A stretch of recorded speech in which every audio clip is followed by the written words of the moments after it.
வணக்கம் தாய் தமிழ் உறவுகளே. இந்த காணொலியில் நம்ம என்ன பார்க்க போகிறோம் அப்படின்னு சொன்னால், யூடியூபர் மாரிதாஸ் அவர்களை கைது செய்ததை பற்றி தான் இன்றைக்கி பார்க்க போகிறோம். இதோடு சேர்த்து இன்னொரு காணொலியை நம்ம இன்றைக்கி போடுவோம். இன்றைக்கி 2 காணொலி போடுவோம். அதில் முதல் காணொலி நம்ம யூடியூபர் மாரிதாஸ் அவர்களை கைது செய்ததை பற்றி தான் பேச போகிறோம். இந்த காணொலியில் நிறையாவே ஆங்கில வார்த்தைகள் பயன்படுத்தினா அதுக்காக நம்ம மன்னிக்கவும். அப்புறம் நம்மளோட சேனலை இது வரைக்கும் யாரும் சப்ஸ்கிரைப் பண்ணாமல் பார்த்துட்டு இருந்தீங்கன்னா மறக்காமல் சப்ஸ்கிரைப் பண்ணிவிட்டு அதுக்கப்புறம் பாருங்கள். அப்போ தான் நான் போடக்கூடிய காணொலி உங்களுக்கு தினமும் வந்து சேரும். இப்போ இந்த காணொலிக்குள்ளே போகலாம். முதல்ல இந்த யூடியூபர் மாரிதாஸ் அவர்களை கைது செய்வதற்கான காரணம் என்ன அப்படின்றத பார்க்கணும். அவரை கைது செய்தது எப்படி இருந்தது அப்படின்னா, அவர் அதிகாலை அவர் தூக்க கலக்கத்தில் தான் வெளியிலே வராரு. கிட்டத்தட்ட ஒரு 10 காவல்துறை அதிகாரிகளை அனுப்பி, அவரோட வீடு வந்து மதுரையில் இருக்குது. மதுரைக்கே சென்று அவரை வந்து கைது செய்திருக்கிறாங்க. அதுவும் காலங்காத்தால் போய் வீட்டுக்குள்ளே வர புகுந்து 10 காவல்துறை அதிகாரிகள் தூக்க கலக்கத்தில் அவரை கைது செய்து கூட்டிகிட்டு வராங்க. அவர் வெளியே வரும்போது கூட அப்படியே தூக்க கலக்கத்தோடு தான் வராரு.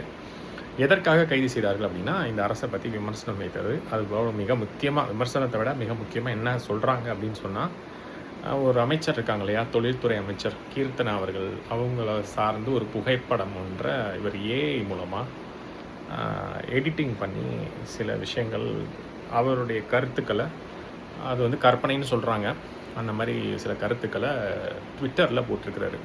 அந்த புகைப்படத்தில் அமைச்சர் கீர்த்தனா அவர்கள் பக்கத்தில் வேற ஒருத்தருடைய புகைப்படமும் இருக்குது. இப்போ அதுதான் வந்து சிக்கலை கிளப்பியிருக்குது. அதனால் அந்த அமைச்சருடைய பேருக்கு களங்கம் விளைவித்துட்டாங்க.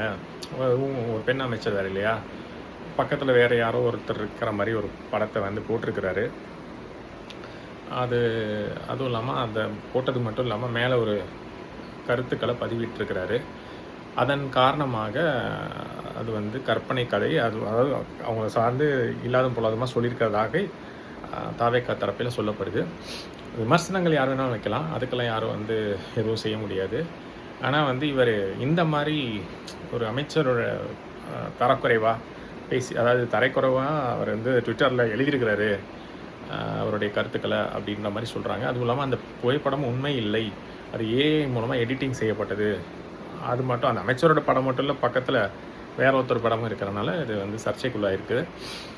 இப்போது இது தவறு அப்படின்னு சொல்லி கைது செய்யக்கூடிய இந்த தாவேகா அரசு மற்றும் ஒரு யூடியூபர், அவர் வந்து யூடியூபர்னு சொல்லலாம், இதுக்கு முன்னாடி ஒரு ஊடகத்தில் செயலாற்றி கொண்டிருந்தார். அதுக்கப்புறம் இப்போ அந்த மெயின் ஸ்ட்ரீம் மீடியாவை விட்டுட்டு இப்போ வந்து சோஷியல் மீடியாவில் அவரும் ஒரு சேனல் வச்சு நடத்திக்கிட்டு இருக்கிறார், ஒரு யூடியூபரு.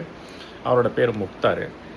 அவர் வந்து இஷ்டத்துக்கு எல்லாருடைய தனிப்பட்ட வாழ்க்கையை சார்ந்து நிறைய காணொலிகளை போட்டிருக்கிறாரு. தனிப்பட்ட வாழ்க்கை சார்ந்த விஷயங்களை பற்றி பேசுகிறது தான் அவருக்கு ரொம்ப பிடிக்கும். இது வரைக்கும் அவர் போட்டிருக்கிற காணொலியில் பெரும்பான்மையான காணொலிகள் குறிப்பாக இந்த அரசியல் வட்டாரங்களில் இருக்கக்கூடிய நபர்களினுடைய தனிப்பட்ட வாழ்க்கையை எடுத்து, அதாவது அரசியல் விஷயங்களை பேசுகிறத விட அவங்களுடைய பொது வாழ்க்கையை பற்றி பேசுகிறத விட அவங்களோட தனிப்பட்ட வாழ்க்கையை பற்றி பேசுவதில் அவருக்கு வந்து மிகுந்த ஆர்வம் உண்டு.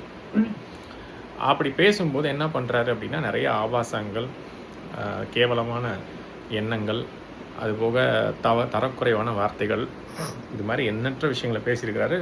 சொல்லப்போனால் இந்த தாவேகா அரசனுடைய கொள்கை தலைவர்னு சொல்லக்கூடிய அந்த தலைவர் காமராசர் அவரை பற்றியே தப்பாக பேசியிருக்கிறாரு இவர். இதெல்லாம் இருக்குது. அப்புறம் இப்போ சமீபத்தில் அவர் வந்து ஒருத்தவங்களை பற்றி, அதாவது பாஜகவில் இருக்கக்கூடிய ஒருத்தவங்களை பற்றி தவறாக பேசியிருந்தார். ஒரு பெண்மணியை பற்றி தவறாக பேசியிருந்தார். அவங்களுக்கு பிறந்த குழந்தைகளை வச்சு தப்பாக சித்தரித்து பேசியிருந்தார். அவங்களையும் அண்ணாமலை அவர்களையும் வச்சு தப்பாக பேசியிருந்தார். பிறந்த குழந்தைய வச்சு தப்பாக பேசியிருந்தார். அப்படி பேசியிருந்த அடிப்படையில் 2 பேர் இருந்தாங்க. முக்தார் மட்டும் இல்லை, அவர் கூட திருச்சி சூர்யா சிவா அவர்கள் இருந்தாங்க. இந்த அரசு என்ன பண்ணிக்குது, பேசினது 2 பேரும் தான். இந்த வழக்கு வந்து அவங்க கொடுத்துருக்குறாங்க. அந்த பாஜகவில் இருக்கக்கூடிய அந்த பெண்மணி அவங்க வந்து என்னை பற்றி தவறாக பேசிட்டாங்க, என் குழந்தைகளை பற்றி தவறாக பேசிட்டாங்கன்னு சொல்லி காவல்துறை அதிகாரிகள்கிட்ட ஒரு வழக்கு பதிய சொல்லி அவங்க புகார் கொடுத்துருக்குறாங்க. புகாரே வந்துருச்சு. இப்போ இது வந்து அரசாக முன்னின்று வந்து செஞ்சது. இப்போ மாரிதாஸ் அவர்களை கைது செய்தது அது அப்படி இல்லை, பாதிக்கப்பட்ட நபரே போய் காவல்துறை அதிகாரிகளை சந்தித்து புகார் கொடுத்துருக்குறாங்க. அப்போ அதுக்கு வந்து நடவடிக்கை எடுத்து தான் ஆகணும். அந்த வகையில் போய் நடவடிக்கை எடுக்கணும்னு சொல்லி போனப்போ திருச்சி சூர்யா சிவா அவர்களை மட்டும் கைது செய்து சிறையில் அடிச்சிட்டாங்க. அதே ஊடகத்தில் இருந்து இவர் தான் கேள்வியை கேட்டு எல்லாத்தையும் பேசினது. ஆனால் முக்தார் அவர்களை இன்னும் கைது செய்யலை. ஆனால் அவங்க சொன்னதே என்னன்னா 2 பேரையும் கைது செய்யணும், கைது செய்யாத வரைக்கும் நான் வந்து இதை விடமாட்டேன் அப்படின்னு போய் காவல்துறை அதிகாரிகளும் பத்திரிக்கையாளர் சந்திச்சு சொல்லியிருக்கிறாங்க அந்த பாதிக்கப்பட்ட பெண்மணி. இப்போ இதுலேருந்து என்ன தெரியுதுன்னா, இந்த அரசு வந்து பாரபட்சமாக செயல்படுது.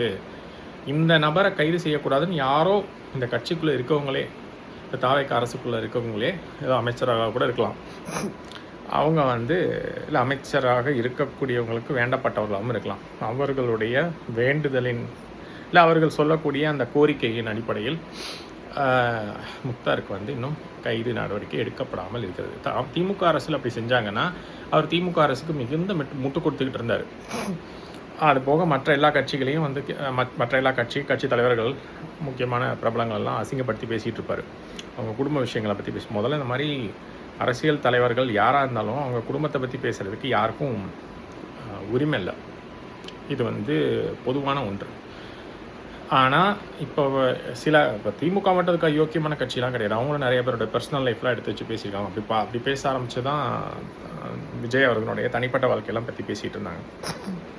அதனால் எந்த ஒரு அரசியல் கட்சி தலைவர்களுக்கும் இன்னொரு அரசியல் கட்சி தலைவரோட தனிப்பட்ட வாழ்க்கையை பற்றி பேசுவதற்கு அனுமதி இல்லை. மற்ற நபர்களுக்கும் அதுக்கான அனுமதி இல்லை. ஆனால் பொது வாழ்க்கைக்கு வந்ததுக்கப்புறம் எல்லாரும் அதை பற்றி பேச ஆரம்பிக்கிறாங்க. அது வந்து தவறான ஒரு போக்கு. எல்லா கட்சிகள்கிட்டையும் இது நடக்குது. அதாவது இப்போ யாரும் வந்து இதுக்கு விதிவிலக்கெல்லாம் இல்லை, எல்லாரும் அது மாதிரி பேசுகிறாங்க. என்னை பொறுத்த வரைக்கும் அது ஒரு தவறான போக்கு. எந்த நபர் அரசியலுக்கு வந்தாங்களோ அவர்களை பற்றி மட்டும்தான் பேசணுமே தவிர அவர்கள் குடும்பத்தை பற்றி பேசுகிறதுக்கெலாம் யாருக்கும் எந்த உரிமையும் கிடையாது. அதை வந்து நம்ம இடத்துல பதிவு பண்ணுறோம்.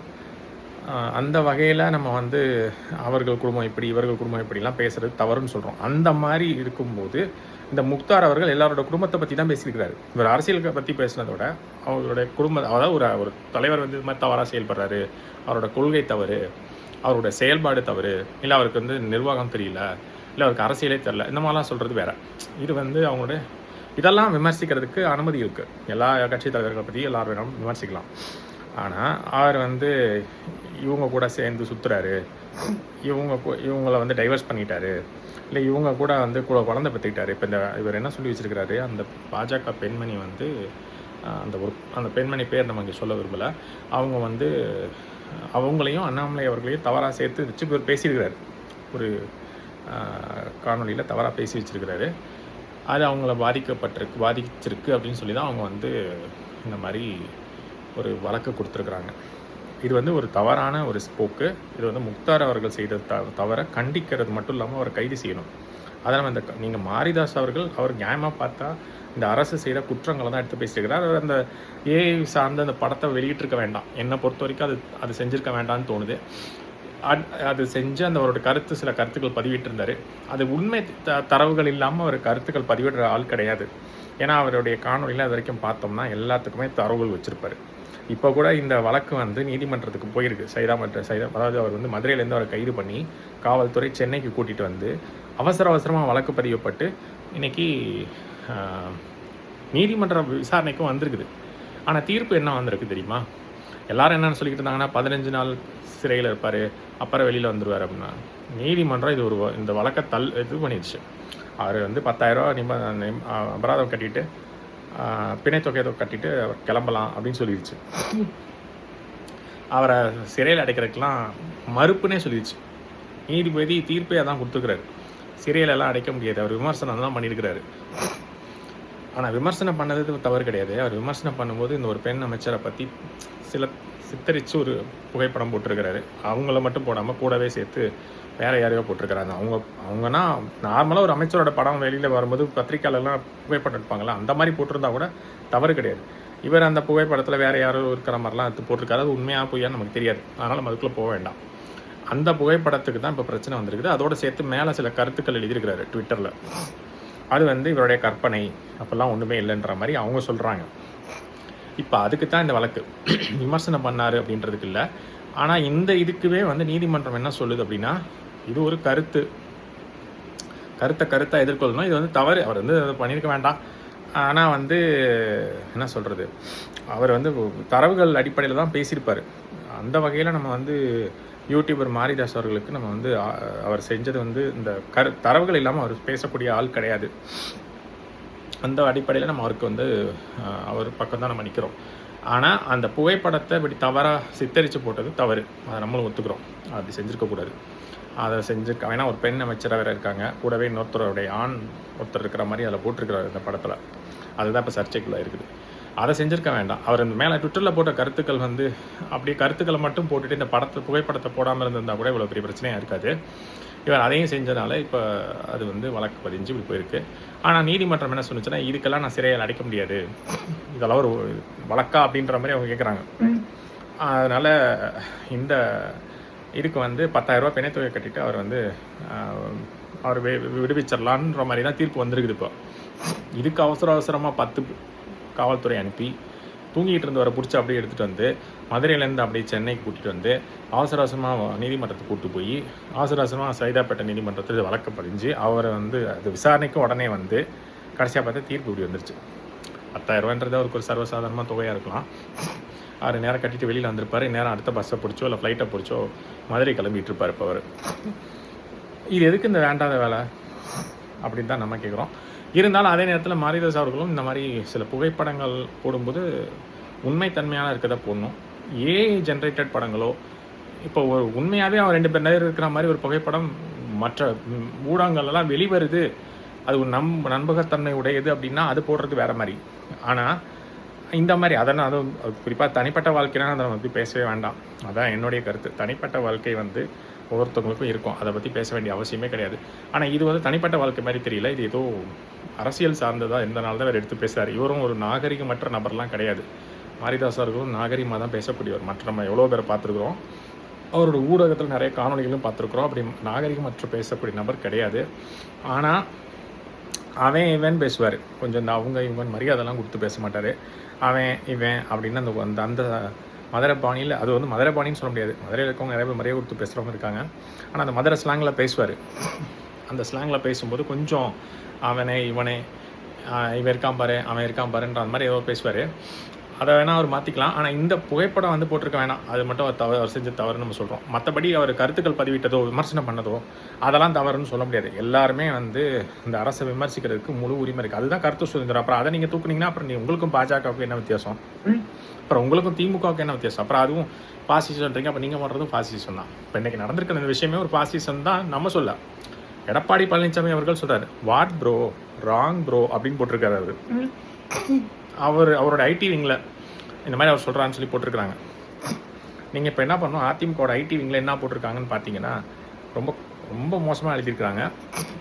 அதை நீங்கள் பாருங்கள். நம்ம நேற்று தான் பேசணும், அதிமுக ஐடி விங்குன்னு இருக்குதா என்ன பண்ணுதுன்னு. அவங்க இருக்கிறாங்கன்றதை நிரூபிக்கிறாங்க இப்போ. அதனால் அவங்க வந்து இந்த அரசை வந்து கிண்டல் பண்ணிக்கிட்டு இருக்கிறாங்க. இதுதான் சந்தடி சாக்கில் அவங்களுக்கு கிடைச்ச இந்த மாதிரி விஷயங்கள்லாம் அவங்களுக்கு கிடைக்க அதான் சொல்கிறேன். நீங்களே வந்து அதிமுகவுக்கு எடுத்து கொடுக்குறீங்க நிறைய விஷயங்கள். அப்படி நம்ம தேவை பண்ணி அவங்களுக்கு மெல்றதுக்கு எடுத்து கொடுத்துட்டே இருக்கீங்க. நான் முதலே சொல்லிட்டேன், நீங்கள் வந்து கவனம் செலுத்த வேண்டியது நிர்வாகம். இந்த கடன் எப்படி அடைக்கலாம். இப்போ நீங்கள் என்ன பண்ணியிருக்கீங்க, அன்றைக்கி செஸ் வீராங்கர், அதாவது சதுரங்க வீரர் பிரக்யானந்த் அவர்களோட அவரை வந்து சந்தித்தது, அவருக்கு வந்து வாழ்த்து தெரிவித்தது, அவருக்கு வந்து விருது அந்த தொகை கொடுத்தீங்களா 50 லட்ச ரூபா, இதெல்லாம் நல்ல விஷயம். இதில் எந்த மாற்று கருத்தும் கிடையாது. எந்த ஒரு விளையாட்டு வீரராக இருந்தாலும் சரி, இல்லை எந்த ஒரு துறையில் சாதிச்சிருந்தாலும் அது முதலமைச்சராக இந்த மாநிலத்தை சேர்ந்தவங்க யார் சாதிச்சிருந்தாலும் முதலமைச்சர் பார்த்து வாழ்த்து தெரிவிக்கிறது, பரிசு தொகை கொடுக்குறதெல்லாம் சரி. அதுக்கப்புறம் ஒரு அந்த ஒரு ஆட்டம் வந்து அவர் கூட விளாண்டிங்க, சதுரங்க ஆட்டம். இந்த இடத்துல என்ன சொல்லுவாங்கன்னா, அது விளாண்டது தப்பு நம்ம சொல்ல வரல. இப்போ இந்த இடத்துல மக்கள் என்ன சொல்ல வருவாங்கன்னா, இது வரைக்கும் முதல்ல செஞ்ச வரைக்கும் கரெக்டு, ஆட்டம் விளாண்டிங்களா, இப்போ இதுக்கு என்ன தெரியுமா மக்கள் சொல்லுவாங்க, இதுக்கெல்லாம் நேரம் இருக்குது முதலமைச்சருக்கு.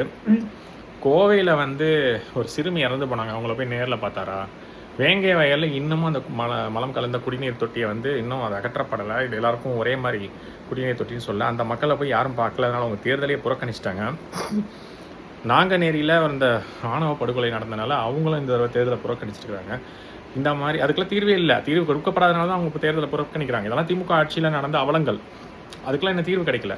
இதெல்லாம் வந்து பார்க்குறதுக்கு நேரம் இல்லை இந்த முதல்வருக்கு. ஆனால் அவர் வந்து சதுரங்க ஆட்டம் ஆடிக்கொண்டிருக்கிறார் அப்படின்னு நம்ம சொல்லலை, மக்கள் சொல்லுவாங்க அப்படின்னு சொல்கிறேன். அதனால் நீங்கள் வந்து யாரை வேணாலும் சந்திங்க, வாழ்த்து தெரிவிங்க, ஜெயித்தவங்களுக்கு வாழ்த்து தெரிவிங்க, பரிசு தொகை கொடுங்க, இல்லை கோப்பைகள் கூட கொடுங்க. அதெல்லாம் எதுவும் இல்லை. கோப்பைகள்னு சொல்லும்போது தான் நமக்கு இன்னொரு விஷயம் ஞாபகம் இருக்குது. சென்ற ஆட்சியில் ஒரு மாற்றுத்திறனாளி அவர் பாடு வராரு, நாங்கள் வந்து மாற்றுத்திறனாளிகளை நாங்கள் கோப்பை ஜெயிச்சிருக்கிறோம் அப்படின்னு சொல்லி விளையாட்டுத்துறை அமைச்சராக இருந்த உதயநிதி ஸ்டாலின் அவர்கள் மற்றும் முதலமைச்சராக இருந்த ஸ்டாலின் அவர்கள் 2 பேரையும் சந்தித்து நாங்கள் இதெல்லாம் ஜெயிச்சிருக்கிறோன்னு சொல்லி பக்கத்து விளையாட்டு கடையில் ஏதோ ஒரு கடையிலேருந்து வாங்கிட்டு வந்த ஒரு கோப்பையை தூக்கி கொண்டாந்து காமிச்சு நாங்கள் உண்மையிலேயே வந்து ஜெயிச்சிருக்கிறோம் அப்படின்னு சொல்லி இவங்க 2 பேர் தலையிலையும் மிளகா அரைச்சு 2 பேரையும் ஏமாற்றிட்டு ஒரு புகைப்படத்தை எடுத்துகிட்டு கிளம்பிட்டாரு. அந்த லட்சணத்தில் தான் இதுக்கு முந்தின இருந்த விளையாட்டுத்துறை அமைச்சராக இருக்கட்டும், முதல்வராக இருக்கட்டும் அப்படி இருந்தாங்க அப்படின்றதுக்கு அது ஒரு சான்று. அவர் யாருன்னே தெரியல. எப்படி அவருக்கு வந்து அவர் சொன்னதை இவங்க நம்பினாங்க? ஒரு உண்மைத்தன்மையெல்லாம் போய் சரிபார்க்க மாட்டாங்களா? ஒருத்தர் ஜெயிச்சிட்டாரு அப்படின்னு சொன்னால் இவர் யார், எந்த போட்டியில் ஜெயிச்சிங்க, எங்கே ஜெயிச்சிங்க, இந்த கப்பு யார் கொடுத்தா, அதெல்லாம் எதுவுமே பார்க்குறது இல்லை. ஒருத்தர் வந்து ஏதோ ஒரு இந்த ஆசிய விளையாட்டு போட்டி, அந்த போட்டி இந்த போட்டின்னு சொல்லுவாங்களா, அது மாதிரி ஏதோ ஒன்று போய் கலந்து ஜெயிச்சுட்டு வந்தார் போலன்னு இவங்களும் நம்பிட்டாங்க. இவர் எப்படி அந்த தலைமைச் செயலகத்துக்குள்ளே முதல்வர் அவர்களையும் விளையாட்டுத்துறை அமைச்சர் அதுக்கப்புறம் துணை முதலமைச்சராக வேறு இருந்திருக்கிறாரு, அவரை சந்திக்கிறதுக்கு இவருக்கு அனுமதி கிடச்சுன்னு தெரியல. ஒரு மாற்றுத்திறனாளி இதை காமிச்சு அவர் வந்து இந்தியா உடையெல்லாம் போட்டுக்கினேன் அப்படியே இந்தியாவுக்கு விளாண்ட மாதிரியே காமிச்சுன்னு போய் ஒரு புகைப்படம் எடுத்துகிட்டு வந்தார். இந்த காமெடிலாம் நம்ம பார்த்தோம் சென்ற ஆட்சியில். ஆனால் இந்த பையன் வந்து ஜெயிச்சு தான் வந்திருக்காப்புல. நார்வேயில் இது வரைக்கும் இந்தியர்கள் யாரும் ஜெயிச்சதில்லை. முதல் முறையாக சதுரங்க வீரர் வந்து இவர் ஜெயிச்சிருக்கிறாரு. அதெல்லாம் நல்ல விஷயம் தான். அதுக்கு நம்மளும் வாழ்த்து தெரிவிக்கிறோம் பிரக்யானந்த் அவர்களுக்கு. மேலும் நிறைய வெற்றிகள் பெற வேண்டும் அப்படின்றதையும் நம்ம அவர் பெற வேண்டும்னு சொல்லி நம்ம அவருக்கு வாழ்த்து தெரிவிக்கிறோம். இந்த அரசும் வாழ்த்து தெரிவித்தது, பரிசுத்தை கொடுத்தலாம் எந்த பிரச்சனையும் இல்லை. அதுக்கப்புறம் ஒரு ஆட்டம் விளாண்டிங்கள, இதுக்கெல்லாம் நேரம் இருக்கிற முதல்வருக்கு இந்த விஷயங்கள்லாம் வந்து கவனிப்பதற்கு இந்த திருச்சியில் ஒரு மாணவி அரசு மருத்துவமனையில் ஒரு மாணவி வந்து இறந்து போயிருக்காங்க. அவங்க குடும்பத்தை போய் சந்திப்பதற்கோ, வேங்கை வயல் சென்று சந்திப்பதற்கோ அந்த மக்களை, இல்லை வந்து இந்த நாங்கநேரியில் அந்த மக்களை போய் சந்திப்பதற்கோ, இல்லை இந்த பறைச்சேரின்னு ஏதோ ஒரு ஊர் இருக்குதுன்னு நினைக்கிறேன், அந்த மக்களும் வந்து இந்த தேர்தலை வந்து புறக்கணிச்சிருக்காங்க. அதாவது சாதியின் பேரில் எங்கள் ஊரை வந்து அழைக்கிறாங்க அப்படின்னு சொல்லி அவங்களும் வந்து இந்த பேரை மாற்றுங்கன்னு சொல்லி ரொம்ப காலமாக போராட்டம் பண்ணிகிட்டு இருந்திருக்காங்க. அதையும் வந்து இந்த அரசுகள் கண்டுக்கலை. இதுக்கு முன்னாடி இந்த அரசுக்கும் கண்டுக்கல, இப்போ இருக்க அரசும் கண்டுக்கல. அவங்களுடைய பேரை வந்து பறைச்சேரின்ற கிராமத்தின் பேரை வடக்கு அச்சம் தவிர்த்தான் அப்படின்னு பேரை மாற்ற சொல்லி போராட்டம் வந்து பண்ணியிருக்கிறாங்க. அதை செய்யலைன்னு சொல்லி இந்த தேர்தலை வந்து புறக்கணிச்சிருக்கிறாங்க அந்த ஊர் மக்களே. எப்படி நீங்கள் ஒரு தனிப்பட்ட நபரை சாதி பேர் சொல்லி அழைக்கிறது தவறோ, அதே மாதிரி அந்த ஊரையே நீங்கள் சாதி பேர் சொல்லி அழைக்கிறீங்க அப்படின்னு சொல்லி தான் அவங்க வந்து பண்ணீங்க. இதெல்லாம் பார்க்குறதுக்கு உங்களுக்கு நேரம் இல்லை. நீங்கள் வந்து சதுரங்கம் விளையாடி கொண்டிருக்கிறீர்கள் அப்படின்னு நம்ம கேட்கல, மக்கள் கேட்குறாங்க. அதை வந்து நம்ம இந்த இடத்துல பதிவு பண்ணுறோம். அதுக்கு அடுத்தது இது ஒரு பக்கம் இருக்கட்டும். இப்போ நம்ம என்ன சொல்கிறோன்னா, மாரிதாஸ் அவர்கள் நீங்கள் கைது பண்ணீங்க, அது நீதிமன்றமே இது சரியான வழக்கு இல்லைன்றதுக்காக தான், ஏதோ ஒரு தவறாக அந்த புகைப்படத்தை போட்டாருன்றதுக்காக தான் இந்த பிணைத்தொகை கூட, இல்லைன்னா அதுவும் இருக்காது. இது வந்து ஒரு செல்லாத வழக்குன்னு தள்ளுபடி பண்ணியிருக்கோம். அவர் விமர்சனம் பண்ணுறதுக்கோ கருத்து தெரிவிக்கிறதுக்கெல்லாம் வந்து எல்லாருக்கும் உரிமை உண்டுன்றதை சொல்லியிருப்பாங்க. அது வந்து இந்திய அரசியலமைப்பு சட்டத்தில் இருக்குது. நீங்கள் வந்து ஒரு மாநிலத்தில் முதல்வராக இருக்கிறனால அதெல்லாம் மாற்ற முடியாது. அது இந்திய அரசியலமைப்பு சட்டத்தில் மத்தியில் இருக்கக்கூடிய ஒன்று.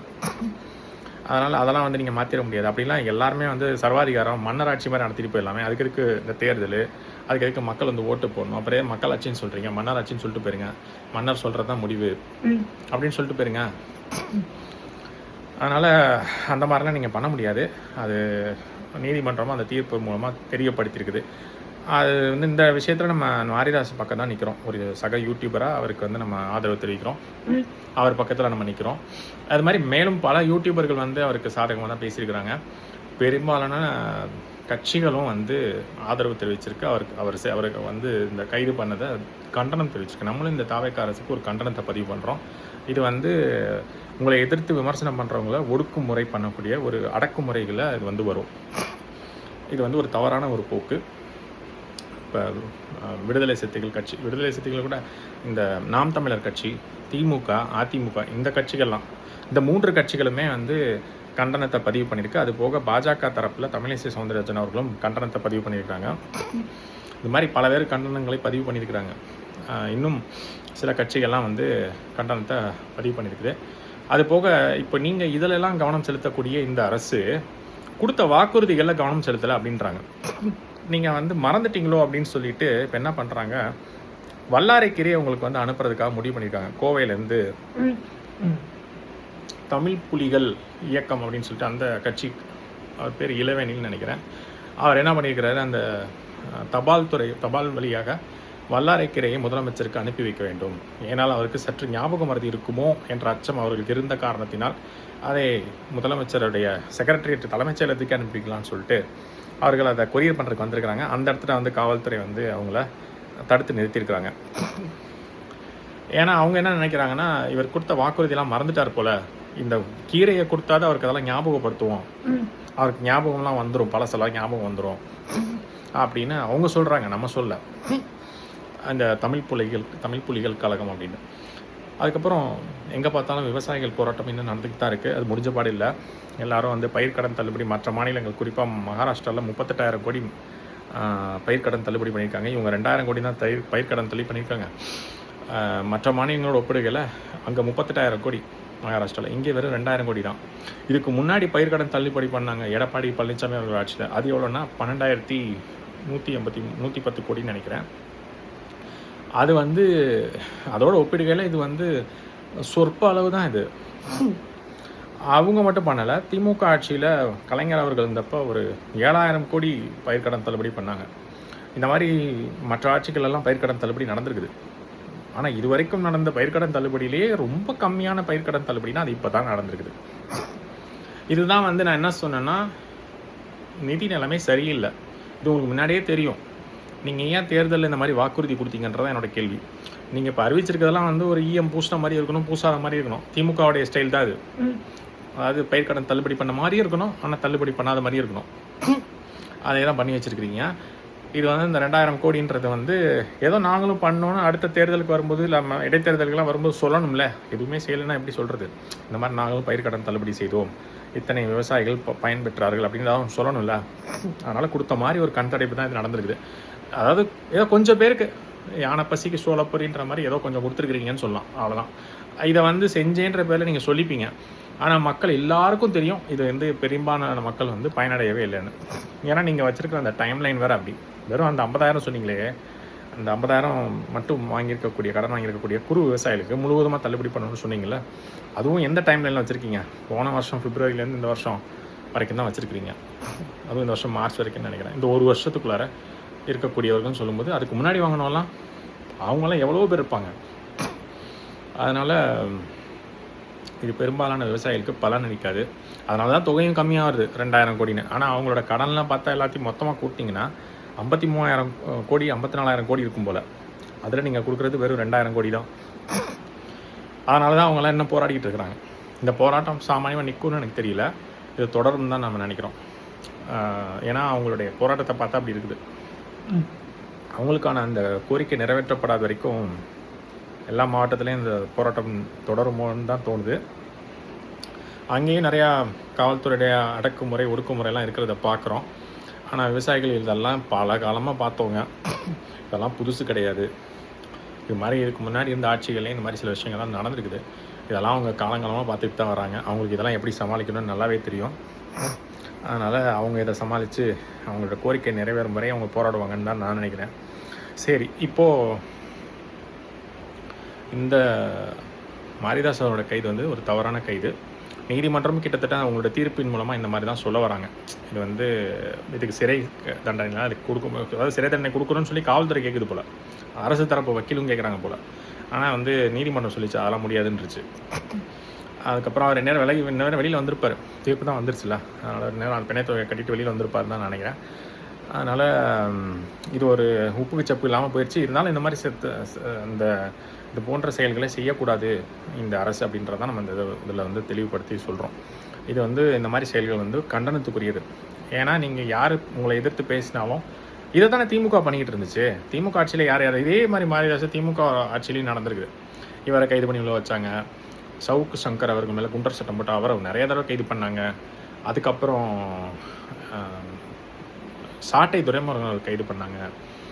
அதுக்கப்புறம் வந்து சீமான் அவர்கள் மீது கூட வழக்கெல்லாம் விழுந்தது. அவரும் நிறைய இடங்களுக்கெல்லாம் போய் கையெழுத்தெல்லாம் போட்டு வந்தார். அதுக்கப்புறம் வந்து இன்னும் நிறைய பேர், ஒருத்தர் 2 பேரில், இன்னும் பத்திரிகையாளர்கள்லாம் எக்கச்சக்கமான பத்திரிகையாளர்களையும் விடுறதில்ல, அவங்களையும் பிடிச்சி நிறையா அவங்க மேலாம் வழக்க போட்டு இந்த மாதிரி நிறையா பண்ணியிருக்கிறாங்க. போன ஆட்சியிலேயே வந்து இந்த முக்தார் அவர்கள் மீது வழக்கெல்லாம் வந்திருக்கு. அப்போவே நீங்கள் ஒன்றும் நடவடிக்கை எடுத்த மாதிரி தெரியல. அப்போவே புகார்லாம் கொடுத்துருக்காங்க. சரி, அப்போயாவது திமுக அவர் முட்டு கொடுத்தாருன்னு காப்பாற்றினாங்கன்னு சொன்னால், இப்போ எதுக்கு நீங்கள் வந்து இந்த ஆட்சியில் எதுக்கு அவரை வந்து காப்பாற்றிட்டு இருக்கீங்க? அப்போ போன ஆட்சியிலையும் இந்த ஆட்சியிலையும் கூட்டணியில் இருக்கிற ஒரு நபர், ஒரு கட்சி, அங்கேருந்து தாவி இங்கே வந்த கட்சி, அந்த கட்சியின் தலைவர் இவருக்கு முட்டு கொடுத்துக்கிட்டு இருக்காரோ, அவர் வந்து இவர் மேலே நடவடிக்கை எடுக்காதீங்கன்னு சொல்கிறாரோ, அந்த நபர் தான் இந்த இப்போ லஞ்ச ஒழிப்புத்துறைக்கு தலைவராக ஒருத்தர் வந்திருக்கிறார் இல்லையா, அவரும் வரணும் அப்படின்னு சொன்னவரும் அதே தலைவராக, அதே கட்சியை சேர்ந்தவர் தான் அப்படின்னு சொல்கிறாங்க. இந்த அருண் ஐபிஎஸ் அவர்களும் இங்கே வர்றதுக்கு இந்த கட்சியை சேர்ந்தவர் தான் வந்து ரெக்கமெண்டேஷன் பண்ணியிருக்கிறாரு அப்படின்னு சொல்கிறாங்க. அதே மாதிரி இப்போ இந்த முக்தார் அவர்கள் மீது நடவடிக்கை எடுக்காமல் இருக்கிறதுக்கும் அதே கட்சியின் தலைவர் தான் வந்து நிறுத்தி வைங்க, அவர் மேலே எதுவும் நடவடிக்கை எடுக்காதீங்கன்னு சொல்கிறாரோ மக்கள் சொல்கிறாங்க, ஊடகங்கள் சொல்கிறாங்க. அதனால் இது வந்து எந்த அளவுக்கு இதில் உண்மைத்தன்மை இருக்குன்னு நமக்கு தெரியல. ஆனால் வந்து இதுதான் சொல்லப்படுது பெரும்பான்மையாக. ஆனால் நம்ம அவருடைய காணொலியெல்லாம் பார்த்துருக்குறோம்ல, அவர் எப்படி பேசியிருக்கிறாரு, எவ்வளோ கொச்சையாக பேசியிருக்கிறாரு. அதுக்கப்புறம் பாதிக்கப்பட்ட அந்த பாஜகவை சேர்ந்த அந்த பெண்மணியை போய் காவல்துறையை சந்தித்து புகார் கொடுத்துருக்குறாங்க. இதுக்கு எஃப்ஐஆர் வந்திருக்காது. இதுக்கு எஃப்ஐஆர் வந்துச்சா வரல நம்ம தெரியல. அந்த அமைச்சர் கொடுத்துருந்தா தான், கீர்த்தனா அமைச்சர் அவர்கள் கொடுத்துருந்தா தான் இந்த மாரிதாஸ் அவர்கள் வந்து நடவடிக்கை எடுத்தாங்களா, இல்லை இவங்களாவே அதை பார்த்துட்டு தானாகவே போய் நடவடிக்கை எடுத்தாங்கன்னு தெரில. ஆனால் அந்த வழக்கில் அந்த பாஜக பெண்மணியே போய் நேராக வந்து வழக்கு கொடுத்துருக்குறாங்க. அப்போது நீங்கள் என்ன பண்ணணும், அதுவும் வந்து 2 பேரையும் குறிப்பிட்டு தான் கொடுத்துருக்குறாங்க. திருச்சி சூர்யா சிவா அவர்களும் முக்தார் அவர்கள் மீது நடவடிக்கை எடுக்கலன்னா நான் வந்து கடைசி வரைக்கும் போராடுவேன்னு சொல்லியிருக்காங்க. நீங்கள் அதில் ஒருத்தர் மேலே மட்டும் நடவடிக்கை எடுத்துகிட்டு இன்னொருத்தர் மேலே நடவடிக்கை எடுக்கலன்னா அப்போ நீங்கள் அவங்களுக்கு என்ன தீர்ப்பு கொடுத்துருக்கீங்க, அவங்களுக்கு என்ன நீதி கொடுத்துருக்கீங்க? அவங்க 2 பேரையும் கைது பண்ணுங்கன்றாங்க. அதுக்கு ஆதாரம் இருக்குது, இவர் பேசின வீடியோவே இருக்குது. அதில் வந்து இவங்க 2 பேரும் கொச்சையாக பேசியிருக்கிறாங்க. ஆனால் இதில் வந்து என்னென்னா, இவங்கள மட்டும் பேசலை, அந்த ஒருத்தர் தனியாக போய் கட்சி ஆரம்பிக்க போகிறால அவரை பற்றியும் பேசியிருக்காங்க. அவர் இதில் பெருசாக தலையிடல, ஆனால் அவரை பற்றியும் தப்பாக பேசி வச்சுருக்காங்க. அவர் வந்து அவரெல்லாம் தலையிட்டார்னா இவர் காலி. ஆனால் வந்து இப்போதைக்கு அவர் எதுவும் இதில் தலையிடல. ஆனால் வந்து இந்த பெண்மணி அவர்கள் மட்டும் இந்த வழக்கை கொடுத்துருக்குறாங்க. ஆனால் தேடப்படும் குற்றவாளி லிஸ்ட்டில் தான் அவர் இருக்கிறாரு. ஆனால் அவர் என்ன தேடப்படக்கூடாது, அவர் எங்கே இருக்காருன்னு உங்களுக்கு தெரியாதா? மாரிதாஸ் அவர்கள்லாம் போய் கைது பண்ண முடியுது, இவர் எங்கே இருக்கார், முக்தார் எங்கே இருக்குன்னு உங்களுக்கு தெரியாது. ஆனால் நல்லாவே தெரியும், இந்த கட்சியை சேர்ந்தவர் தான் வந்து தடுத்து கொண்டு இருக்கிறார் அப்படின்னு ஊடகத்துலேயும் மக்களும் சொல்கிறாங்க. அது என்னன்றதை பொறுத்து பார்ப்போம். ஆனால் முக்தார் வந்து கைது செய்யப்பட வேண்டிய நபரா அப்படின்னு கேட்டிங்கன்னா, அவர் தனிப்பட்ட வாழ்க்கையில் அவர் வந்து அரசியல் விமர்சனம் என்ன வேணால் வச்சுட்டோம், அதே கொஞ்சம் கொச்சையாக தான் வைப்பார், கேவலமாக தான் பேசுவார், அதெல்லாம் ஒரு பக்கம் இருந்தாலும். ஆனால் ஒவ்வொருத்தருடைய குடும்பத்தை பற்றியும், இப்போ சாடை திரும்ப குடும்பத்தை பற்றி பேசி வச்சிருக்காரு, சீமான் அவர்களோட பற்றி பேசி வச்சிருக்காரு. அது தனிப்பட்ட வாழ்க்கை. நம்ம வந்து அரசியல் விமர்சனம் வேறு, தனிப்பட்ட வாழ்க்கை விமர்சனன்றது வேறு. இப்போ இந்த அண்ணாமலை அவர்களை பற்றி பேசி வச்சிருக்காரு, இந்த பாஜக பெண்மணி பற்றி பேசி வச்சிருக்காரு, எல் முருகன் அவர்களை பற்றி பேசி வச்சிருக்காரு. அந்த ஒரு சில காணொலியெல்லாம் எல் முருகன் அவர்களை பற்றிலாம் ரொம்ப கொச்சையாக பேசி வச்சிருக்காரு. இது மாதிரி ஒருத்தரை விடுறதில்ல, எல்லா அரசியல் வட்டார தலைவர்களும் தனிப்பட்ட வாழ்க்கையை பற்றி பேசுகிறது அவருக்கு ஒரு ஆர்வம். அவர் இத்தனைக்கும் ஒரு இஸ்லாமியர்னு நினைக்கிறேன். இப்படி தான் வந்து குரான்லலாம் சொல்லி கொடுத்துருக்காங்களா அப்படின்னு நமக்கு தெரியல. ஏன்னா இவர் நடந்துக்கிற விதத்தை பார்த்தா இவரெல்லாம் அதில் பின்பற்றாரான்னு தெரில. இவர் கண்டிப்பாக பின்பற்றிருக்க மாட்டார், ஏன்னா அதில் இந்த மாதிரிலாம் இருக்காது. ஏன்னா இவர் வந்து அரசியல் பிழைப்புக்காக தன்னோட இருப்பை காமிச்சிக்கிறதுக்காக இந்த மாதிரி வேலையெல்லாம் பண்ணுறாரோன்னு தான் தோணுது. அந்த மாதிரி புனிதமான நூலெல்லாம் இந்த மாதிரி செயல்பாடுகள்லாம் எதுவுமே இருக்காது. அதை பின்பற்றாரா இல்லை அதுக்கு எதிராக செயல்பட்டு இருக்காரான்னு பார்த்தா இவர் அதுக்கு எதிராக தான் செயல்பட்டு இருக்காருன்றது அவருடைய நடவடிக்கையிலே தெரியுது. ஏன்னா அந்த மாதிரி இருக்க மாட்டாங்க பெரும்பாலும் இஸ்லாமிய சகோதரர்கள். ஆனால் இவர் அப்படி இல்லை, இவர் கொஞ்சம் வித்தியாசமாக இருக்கிறாரு. அவர் செஞ்சதெல்லாம் நிறைய தப்புகள் இருக்குது. அவர் போட்டிருக்க காணொலியாக இருக்குது. அவர் காணொலியாக அப்புறம் அவர் சிறப்பு விருந்தினர்னு சொல்லி நிறைய பேர் வந்து பேசியிருக்காங்கல்ல, அவங்களும் அதுக்கு தகுந்த மாதிரி தான் பிடிப்பார் போல, எந்த ஆடு சிக்கும். ஏன்னா இவர்கிட்ட அப்படியே வெட்டோடு துண்டு ரெண்டு பேசுகிற மாதிரி இல்லை லைவ். ஏன்னா இவர் வெட்டி ஓட்டுறாள் காணொலியில், அவங்க வேறு மாதிரி பேசியிருப்பாங்க, இவர் வேறு மாதிரி கேள்வி கேட்டிருப்பார். அதுக்கப்புறம் எல்லாம் வெட்டி ஓட்டி இவர் என்னமோ பகிரமாக கேள்வி கேட்ட மாதிரியும் அவருக்கு என்னமோ பதில் சொல்ல தெரியாத மாதிரியும் அப்படி தான் வந்து கடைசியாக சித்தரிச்சிருப்பார். அதனால தான் இவர்கிட்ட வந்து நல்லா பேச தெரிஞ்சவங்க என்ன பண்ணுவாங்க, நீங்கள் வெட்டி ஓட்டுற வேலையெல்லாம் வேணாம், லைவ் போடுங்க, உங்கள் சேனலில் வெளியிடுற மாதிரி நாங்களும் எங்கள் சேனலில் வெளியிட்டுக்கிறோம். இவர்கிட்ட போகிறவங்க அப்படி தான் பேசணும். லைவ் போடுறீங்களா போடுங்க, நீங்கள் இந்த வெட்டி ஓட்டுற வேலையெல்லாம் வேணாம், லைவ் போடுங்க, கேள்வியை கேளுங்க, விவாதம் வச்சுப்போம், அப்படி பேசணும். லைவ் தான் இந்த வெட்டி ஓட்டுற வேலையெல்லாம் வேணாம். அவர் லைவ் போடலன்னா என்ன, நம்ம எல்லாருக்கும் ஊடகம் அங்கே இருக்குது இப்போ, சமூக ஊடகங்கள். நீங்கள் லைவ் போட்டு வெட்டி ஓட்டலைன்னா நாங்கள் லைவே போட்டுறோம் அப்படிங்கும்போது அவரோட வெட்டி ஓட்டுற வேலை அப்புறம் வந்து செல்லுபடி ஆகாமல் போயிடும்ல. அப்படி போட்டு அதுக்கப்புறம் அவர் என்ன கேட்குறாரு, நம்ம என்ன பதில் சொல்கிறோன்ற மாதிரி போய் பேசுகிறவங்க பேசணும். அந்த லைவுக்கு இவங்க யாரும் ஒத்துக்கிற மாதிரி தெரில. அப்படி அவர் ஒத்துக்கலைன்னா நம்ம கூட இன்டர்வியூ கொடுக்க முடியாது, ஏன்னா நீங்கள் ஏமாத்துறீங்க அப்படின்ற மாதிரி சொல்லிடணும். அப்படி ஒரு இன்டர்வியூ கொடுக்குறோம் அப்படின்னு சொன்னால் லைவ் தான் கரெக்டாக இருக்கும். ஏன்னா இவர் எதுவும் ஏமாற்ற முடியாதுல்ல. இவர் என்னமோ பெரிய பிஸ்தா மாதிரியும் மற்றவங்கெல்லாம் வந்து ஒன்றும் இல்லாத மாதிரியும் வந்து இவருடைய காணொலியை காமிச்சிட்டு இருப்பார். இவரே ஒரு டுபாக்கூரு. இவர் டுபாக்கூருன்ற வண்டவாளத்தை வந்து அதாவது இவர் டுபாக்கூருன்னு நம்ம சொல்லல, பொதுவாக மற்ற ஊடகங்கள்லாம் சொல்கிறாங்க. ஏன்னா அவர் நடந்துக்கிற விதம் அப்படி இருக்குது. இப்போ நிறையா போலியான விஷயங்களை பேசுகிறாரு அப்படின்னு சொல்கிறாங்க. அதை தான் நம்ம அப்படி சொல்கிறோம். ஆனால் அது வந்து என்ன நம்ம சொல்கிறோன்னா, இந்த மாதிரி நபர்கள் தனிப்பட்ட வாழ்க்கையை வந்து பேசுகிறது வந்து ஒரு தவறான ஒரு போக்கு. இந்த தவறான போக்கை தான் நம்ம வன்மையாக கண்டிக்கிறோம். இந்த விஷயத்துக்காக தான் அந்த பெண்மணி அவர்கள் இவங்க மேலே வழக்கு பதிஞ்சு, அதாவது புகார் கொடுத்து இவங்க மேலே நடவடிக்கை எடுக்கணும்னு சொல்லியிருக்காங்க. இப்போ இந்த காவல்துறை ஓர வஞ்சனையாக செயல்படுதுன்னு தெரியுது. அதுக்கு பின்னாடி அரசியல் அழுத்தங்கள் இருக்குதுன்னு தெரியுது. காவல்துறை அவங்களோட செயல்பாடு செய்யணும்ல.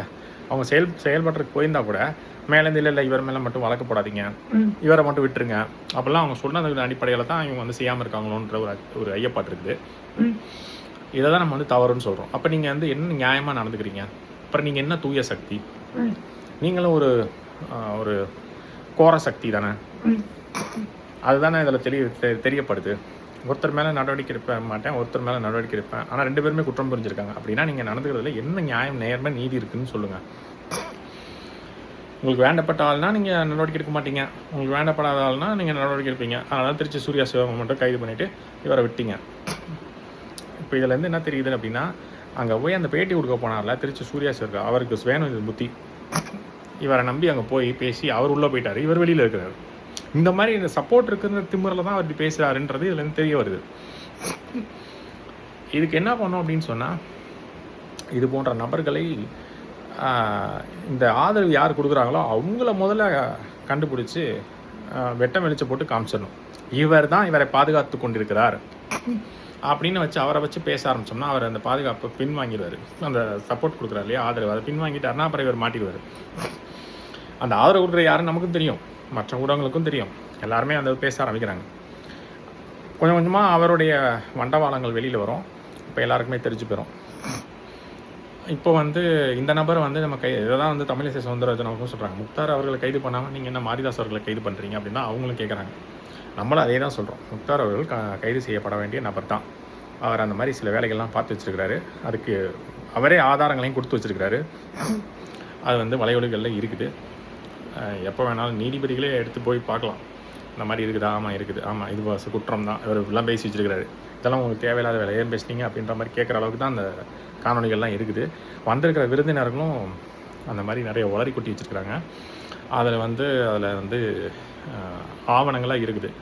அதை வச்சு அவரை கைது பண்ண முடியும். அதை வந்து இந்த அரசு செய்யாமல் இருக்குது. அப்படிங்கும்போது இந்த அரசினுடைய செயல்பாடு எப்படி இருக்குன்னு மக்களுக்கு தெளிவாக புரிஞ்சிருக்கும் அப்படின்றத நான் நினைக்கிறேன். இந்த அரசு வந்து நியாயம், நீதி, நேர்மை, தூய சக்தி அப்படிலாம் கிடையாது. அவங்களுக்கு வேண்டப்பட்ட ஆளை மட்டும் வச்சுக்கிட்டு வேண்டாத ஆட்களை கைது பண்ணியிருக்கிறாங்க அப்படின்றது தான் இந்த விஷயத்தில் தெரிய வருது. பேட்டியில் 2 பேரும் தான் பேசினாங்க. முக்தார் அவர்களும் பேசினாங்க, திருச்சி சூர்யா அவர்களும் பேசினாங்க. 2 பேருமே வளர்க்குறாரு. அதுலேயும் இவராக வாலண்டியராக போய் எல்லாத்தையும் சொல்லலை. இந்த முக்தார் அவர்கள் அந்த மாதிரி கேள்வியெல்லாம் கேட்டார். அப்படிலாம் கேவலமான கேள்விகள்லாம் கேட்டு அவர் வாயிலேருந்து சில பதில்கள் வர வச்சார். அதனால் அவருக்கும் தான் இதில் வந்து தூண்டுதல் பண்ணதே அவர் தான். அப்படிங்கும்போது அவரை தான் முதல்ல கைது பண்ணியிருக்கணும். அவங்க கம்ப்ளைண்ட் கொடுத்தவங்க இவரை தான் முதல்ல கைது பண்ணுங்கன்னு சொல்லியிருக்கிறாங்க. அப்புறம் தான் திருச்சி சூர்யா அவர்கள் சொல்கிறாங்க. ஏன்னா அவருக்கு அந்த வன்மம்லாம் கிடையாது. அவர் ஏதோ கேட்டார், இவர் சொல்லியிருக்காரு, அவ்வளோதான். இந்த வன்மம் யாருக்கு இருந்துச்சுன்னா முக்தார் அவர்களுக்கு தான் இருந்துச்சு. இப்போ அவரை தான் முதல்ல கைது பண்ணியிருக்கணும். அதை தான் அவங்களும் சொல்கிறாங்க. ஆனால் அவரை விட்டுவிட்டு இன்னொருத்தரை கைது பண்ணியிருக்காங்க. இது வந்து தவறான போக்கு. இவங்களையும் கைது பண்ண சொல்லி 2 பேரையும் கைது பண்ண சொல்லி தான் அவங்களுடைய புகார் கொடுத்ததில் இருக்குது. அப்போ இவரை கைது பண்ணியிருக்கணுமா இல்லையா? பண்ணலைங்கும் போதே நீங்கள் எந்த லட்சணத்தில் நீங்கள் எப்படி பாரபட்சமாக செயல்படுறீங்க அப்படின்றது தெரிய வருது. அது மக்களுக்கும் நிறைய பேருக்கு புரிஞ்சிருச்சு. இன்னும் மீறி புரியாமல் உங்களுக்கு பின்னாடி வந்துக்கிட்டு இருக்க அந்த கூட்டங்களுக்கும் கொஞ்சம் கொஞ்சமாக புரிய ஆரம்பிக்கும். உங்களுக்கு ஆதரவு கொடுத்துட்ருக்காங்க இல்லையா அந்த கூட்டத்துக்கு கொஞ்சம் கொஞ்சமாக புரிய ஆரம்பிக்கும். அப்புறம் அந்த ஆதரவு தன்னால் குறைய ஆரம்பிக்கும். சரி மக்களே, இந்த காணொலி உங்களுக்கு பிடிச்சிருக்குன்னு நினைக்கிறேன். நம்ம வந்து ஒரு சக யூடியூபராக மாரிதாஸ் அவர்கள் பக்கம் தான் நிற்கிறோம். அவர் இந்த வழக்குலேருந்து வெளியில் வந்தது நல்ல விஷயம். ஆனால் அவர் இனிமேல் வந்து காணொலி போடுறதில்ல, விமர்சனங்கள்லாம் வைக்கலாம். ஆனால் தவறுதலாக சித்தரித்து எந்த ஏஐ படங்களையும் போட வேண்டாம். இருக்கிறபடி வச்சு பேசினாவே போதுமானது. அது நிச்சயமாக அவர் இதில் போட்டிருக்க கருத்துக்கெல்லாம் ஆவணங்கள் இல்லாமல் போட்டிருக்க மாட்டார். எல்லாத்துக்குமே வந்து ஒரு ஃபேக்ட் ஷீட் வச்சுருப்பார். அவர் அப்படிப்பட்ட ஆள் தான். சாதாரண விஷயங்களுக்கு கூட அவ்வளோ டேட்டா எடுத்துகிட்டு வந்து பேசுவார். அவர் அப்படிலாம் எந்த ஆவணம் இல்லாமலாம் பேசியிருக்க மாட்டார். அவர் மேலே போட்டிருக்க கருத்து இவங்க நம்ம கற்பனைன்றாங்க. அது உண்மையாக கூட இருக்கலாம். ஏன்னா அவர் உண்மை இல்லாமல் எதுவுமே அங்கே எழுத மாட்டார். அந்த ட்விட்டு போட்டிருக்காரு, அந்த ட்விட்டு கற்பனைன்னு இவங்க சொல்லிட்டு இருக்காங்க. ஆனால் அது கற்பனை மாதிரி இருக்கிற மாதிரி தெரில. ஏன்னா இவர் வந்து ஆதாரம் இல்லாமல் ஒரு விஷயம் கூட பேச மாட்டார். அப்படி இருக்கும்போது இவர் எல்லாத்துக்கும் ஆதாரம் வச்சுருப்பார். அதனால இந்த வழக்கு உள்ளே போகலன்னு நான் நினைக்கிறேன். உள்ளே போகலன்னா இவர் சிறைக்குள்ளே போகலன்னு நான் நினைக்கிறேன். அதனால் இது வந்து இந்த அரசுக்கு வந்து இது வந்து உண்மையிலேயே நீதிபதிகள் கொடுத்துருக்க தீர்ப்பு இந்த அரசுக்கு வந்து ஒரு என்ன சொல்கிறது, ஒரு யூட்டர்ன் மாதிரி தான். ஏற்கனவே அந்த ஆட்சியும் யூட்டர்ன் ஆட்சி தான். இதுக்கு முன்னாடி எந்த ஆட்சி அது வகையில் அங்கேயும் நிறைய நீதிமன்றங்கள் வந்து கொட்டு வச்சு இதெல்லாம் ஒரு கேஸா எடுத்துகிட்டு போ அப்படிம்பாங்கள்ல, அந்த மாதிரி தான். இப்போ ஏற்கனவே கவர்னர் அந்த மாதிரி தான் பண்ணிகிட்டு இருக்கிறாரு. என்ன எழுதியிருக்கிற நீ திருப்பி எடுத்துகிட்டு வைப்போ அப்படின்ற மாதிரி. அந்த மாதிரி நீதிமன்றங்களும் போன தடவை அந்த முந்தின ஆட்சியை நிறைய தடவை இப்படி திருப்பி விட்டுச்சு. இதெல்லாம் ஒரு வழக்கா எடுத்துகிட்டு போங்க அப்படின்ற மாதிரி. அந்த மாதிரி அப்புறம் சில வழக்குகளில் இவங்க நடவடிக்கை எடுக்கலன்னு சொல்லி அதுக்கும் நீதிமன்றங்கள் குற்றம் சாட்டுச்சு. ஒரு உதாரணத்தை சொல்லணும்னா, தமிழகம் எங்கும் சீமை கருவால் மரங்களும் இருக்குது, இதை எப்போ தான் நீங்கள் அகற்ற போட்டீங்க அப்படின்னு நீதிமன்றம் கேட்டுச்சு. எப்போ திமுக ஆட்சிக்கிட்ட அவங்க வந்து அதை சரியே செய்யவே இல்லை. இப்போ இவங்க வந்துட்டாங்க. நீங்கள் அடுத்த அந்த மாதிரி நிறைய விஷயங்களில் நீதிமன்றங்கள் கேள்வி கேட்டு வச்சிருக்கிற விஷயங்கள்லாம் திரும்ப தோண்டி எடுத்துகிட்டு வருவாங்க அவங்க. இது வரைக்கும் நம்ம மக்கள் கேட்கக்கூடிய கோரிக்கைகள், மனுக்கள் அதை பற்றி சொல்லிகிட்டு இருக்கோம். நீதிமன்றமே பல கோரிக்கைகள் வச்சுருக்குது அரசுக்கு. இப்போ அவங்கெல்லாம் திருப்பி அதை எடுத்துகிட்டு வந்து சென்ற ஆட்சியில் அதை செய்யலை, நீங்கள் செய்யுங்க அப்படிம்பாங்க. அதெல்லாம் அந்த வகையில் அதில் ஒரு பெரிய லிஸ்ட்டே இருக்குது. அதெல்லாம் ஒன்றுன்னா வரும். அதுக்கெல்லாம் நீங்கள் அதெல்லாம் பார்க்குறதுக்கு உங்களுக்கு நேரம் இல்லை. அதெல்லாம் விட்டுட்டு யாரை எப்போ கைது பண்ணலாம் இதில் தான் குறியாக இருக்கீங்க. உங்கள் ஆட்சியே வந்து எடப்பாடி பழனிசாமி அவர்கள் சொன்ன மாதிரி 2 நாற்காலியில் இருக்க 2 கால் தான் உங்கள் கால், மிச்சம் 2 கால் திமுக தேவைகளை தான் ஓடிட்டுருக்கு அப்படின்னு அவர் சொல்கிறாரு. அந்த சூழ்நிலையில் இருக்கும்போதே நீங்கள் இப்படி இருக்கீங்களே, 234 தொகுதியிலையும் நீங்களே ஜெயிச்சிருந்தா என்ன ஆட்டம் இருந்திருக்கும் அப்படின்னு சில ஊடகங்களில் கேட்குறாங்க. அப்படின்னு சில ஊடகங்களாலும் கேட்குறாங்க. அப்படி இருக்கும்போது நீங்கள் கொஞ்சம் அதெல்லாம் பார்த்து செயல்படுங்க அப்படின்னு நம்ம சொல்கிறோம். சரி மக்களே, இந்த காணொலி உங்களுக்கு பிடிச்சிருக்கும்னு நினைக்கிறேன். நம்ம சொன்ன மாதிரி இன்னொரு காணொலி போட போகிறோம். இந்த காணொலியோட அந்த காணொலி தான் ரொம்ப முக்கியமான ஒரு காணொலி. ஏன்னா இந்த காணொலி முக்கியமானது தான். இருந்தாலும் இது நடந்த விஷயம், அதுக்கான தீர்ப்பும் வந்துருச்சு. அதனால் இது ஒரு சுமூகமாக முடிஞ்சிருச்சுன்னு வச்சுக்கலாம். ஆனால் இந்த மாதிரி ஒரு போக்கை தாவேக அரசு கையாளக்கூடாது அப்படின்ற மாதிரி சொல்கிறோம். நீதிமன்றத்தோட தீர்ப்பும் அதை தான் வெளிப்படுத்துது. சரி, இப்போ நம்ம வந்து அடுத்த காணொலி போடுறோம். அது ரொம்ப முக்கியமான காணொலி. அதுதான் இந்த மாநிலத்துக்கு பிரச்சனை இருக்கக்கூடிய முக்கியமான பிரச்சனைகள் அதுவும் ஒன்று. அந்த காணொலியில் நம்ம சந்திப்போம் மக்களே. இந்த காணொலி பிடிச்சிருந்தால் லைக் பண்ணுங்கள், மறக்காமல் நம்ம சேனலில் சப்ஸ்கிரைப் பண்ணுங்கள். அப்புறம் இந்த காணொலி பற்றின தகவலை கமெண்ட் பண்ணுங்கள். அப்புறம் இந்த காணொலி உங்களுக்கு பிடிச்சிருந்தால் மற்றவங்களுக்கு ஷேர் பண்ணுங்கள். மீண்டும் ஒரு நல்ல காணொலி உங்களுக்கு சந்திக்கிற மக்களே. நன்றி, வணக்கம். தமிழ் என்றும் வாழ்க, தமிழை என்றும் வாழ்க. நன்றி, வணக்கம்.